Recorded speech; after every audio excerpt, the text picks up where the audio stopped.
ফাহিম আশরাফ হতে চেয়েছিলেন ঋষভ পান্ট, পান্টের মতো অভিনয় করেও ম্যাচ জেতাতে পারলেন না। আর অন্যদিকে ভারতের ভক্তরা তারা হারিস শ্রফকে ম্যান অফ দ্য ম্যাচ ঘোষণা করেছে এবং এমন ভক্ত আছে তারা বলেছেন যে হারিস শ্রফকে তারা এই ম্যাচ জেতানোর জন্য ভারতের নাগরিকত্ব দিতে চান। এটা অনেকটা রসিকতা করে বলেছেন, আসলে তাই। এই ম্যাচটা হারিস শ্রফ কিন্তু অনেকটা সেই 18তম ওভারে যে শেষ বলে যে ছক্কাটা খেয়েছিলেন, পুরো ওভারটা ভালো করে শেষ বলে যে তিনি ছক্কা খেয়েছিলেন, সেখানে মনে হচ্ছে ম্যাচটা মিস হয়ে গেছে।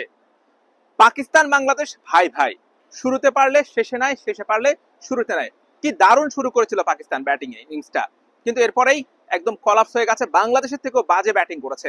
যদিও অনেকেই বলছেন যে আজকে যদি পাকিস্তানের জায়গায় বাংলাদেশ খেলতো তাহলে হয়তো ম্যাচটা আরো হাড্ডাহাড্ডি হতো। যদি ম্যাচটা হাড্ডাহাড্ডি হয়েছে তারপরও আরো বেশি হাড্ডাহাড্ডি হওয়ার সম্ভাবনা ছিল। এতটা বাংলাদেশ দল এত কম রান নিতে পারতো না, আরো বেশি রান করতে পারতো। এবং বাংলাদেশের যেহেতু পাকিস্তানের বোলিং লাইন আপ আছে, বর্তমানে বাংলাদেশের বোলিং লাইন আপটা অনেক বেশি স্ট্রং, তো সেই ক্ষেত্রে আসলে বাংলাদেশের আসলে পাকিস্তান যতটা না জেতার সম্ভাবনা, বাংলাদেশের সেই সম্ভাবনাটা তার চেয়ে বেশি থাকতো। যাই হোক, সে কথা বাদ দিলাম। আজকের ম্যাচ নিয়ে কিছু কথা না বললেই নয়। তিলক ভার্মা, একটু বিষয় খেয়াল করলে দেখবেন যে প্রত্যেকটা ম্যাচে কিন্তু ভারতের টপ অর্ডারে অভিষেক শর্মা তিনি কিন্তু প্রায় প্রত্যেকটা ম্যাচে রান করেছেন। সে অভিষেক শর্মা আজকে কিন্তু একদম শুরুতে আউট হয়ে গেছেন। এরপরে সূর্য কুমার যাদবও ফিরে গেছেন। ম্যাচের হালটা ধরেছেন তিলক ভার্মা এবং তিনি আসলে এমন ফাইনাল ম্যাচে এমন চাপের মুহূর্তে যেই পরিচয় দিয়েছেন, আসলে যে মেধার পরিচয় দিয়েছেন, এটা আসলে একদম দারুণ স্কিলের পরিচয় দিয়েছেন। আসলে এত ভালো স্কিল ছাড়া এই ম্যাচে এভাবে ব্যাটিং করা সম্ভব না।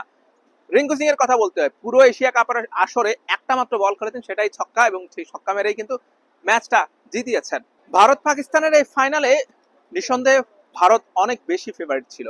সেই জায়গা থেকে ভারত চ্যাম্পিয়ন হয়েছে। এখানে আসলে অবাক হওয়ার কিছু নেই, বরং অবাক হতাম তখন যখন যদি পাকিস্তান চ্যাম্পিয়ন হতো। তবে পাকিস্তানকে মুনশিয়ানা দিতেই হয়, এত কম রানেও তারা আসলে ফাইটিং একটা স্কোর করেছে। ফাহিম আশরাফ 19তম ওভারে এসে তিনি যেটা করেছেন, ম্যাচের মোমেন্টামটাকে আসলে ব্রেক করার জন্য, মোমেন্টামটা যখন ভারতের পক্ষে ছিল, 18তম ওভারের শেষ বলে হারিস শ্রফকে যখন ছক্কা মেরে মোমেন্টাম পুরো ভারতের পক্ষে ছিল, তখন ফাহিম আশরাফ তিনি আসলে ক্র্যাম্পের যেই অভিনয়টা করেছেন সেটা আসলে খুব ভালো অভিনয় ছিল, কিন্তু ম্যাচ শেষ পর্যন্ত জেতাতে পারেননি। তারপরও ক্রেডিট দিতে হয় ফাহিম আশরাফকে, বেশ ভালো বোলিং করেছেন। অন্যদিকে ভারতের বিপক্ষে ক্রেডিটটা পুরোটাই পাবে তিলক ভার্মা, যেভাবে ইনিংসটা তিনি ক্যারি করেছেন, অ্যাঙ্করিং রোল প্লে করেছেন, শেষ পর্যন্ত ফিনিশ করেছেন। এবং আমরা দেখি যে বাংলাদেশের ক্ষেত্রে এমন হয় যে দেখা যাচ্ছে ম্যাচটা শুরু করলেও ম্যাচটা শেষ করে আসতে পারে না বাংলাদেশের ব্যাটাররা। দেখা যাচ্ছে আমরা যদি শ্রীলঙ্কার ম্যাচটার কথাই বলি, তাওহিদ হৃদয়ের ম্যাচটা শেষ করা উচিত ছিল, কিন্তু তিনি শেষ করতে পারেননি। জাকির আলী অনিক তিনিও ম্যাচটা শেষ করতে পারেননি। ঠিক এই জায়গা থেকে তারা আসলে অনন্য, তাদের স্কিলটা বাংলাদেশের ক্রিকেটারদের চেয়ে কত লেভেল উপরে সেটা আসলে বোঝা গেছে এই ম্যাচে।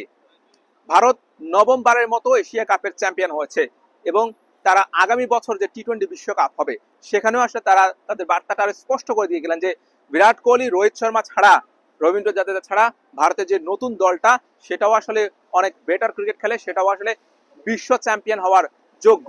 আশা রাখছি যে এই ধারাটা অব্যাহত রাখবে ভারত এবং বিশ্বকাপেও আগামী যে বছর যে ভারতের যে বিশ্বকাপ সেখানেও ভারত চ্যাম্পিয়ন হবে।